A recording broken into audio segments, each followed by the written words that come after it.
Hi అండి, అందరికీ నమస్కారం. నేను మీ Sugna. Welcome to Sugus greeneries. ఈరోజు పసుపు అయితే హార్వెస్ట్ చేసామండి.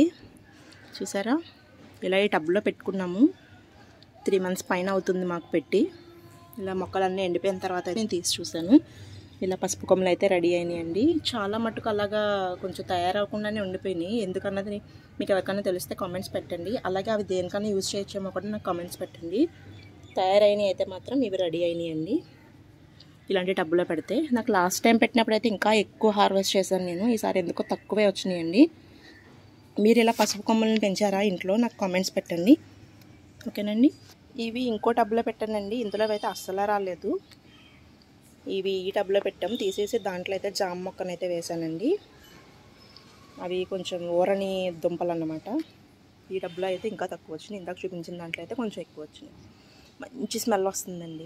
చాలా బాగుంటుంది పసుపు కూడా. మనకి కొంచెం వేసినా సరే మంచి కలర్ అయితే వస్తుంది ఫుడ్స్లో మనకి, ఓకేనా అండి. మీరు కూడా ట్రై చేయండి. అలాగే నేను అడిగాను కదండి డౌట్, ఆ ఊరని దుంపల్ని ఏం చేస్తారేంటి అనేది నాకు కామెంట్స్ పెట్టండి. అలాగే మీకు ఈ వీడియో నచ్చితే కనుక తప్పకుండా లైక్, షేర్ అండ్ సబ్స్క్రైబ్.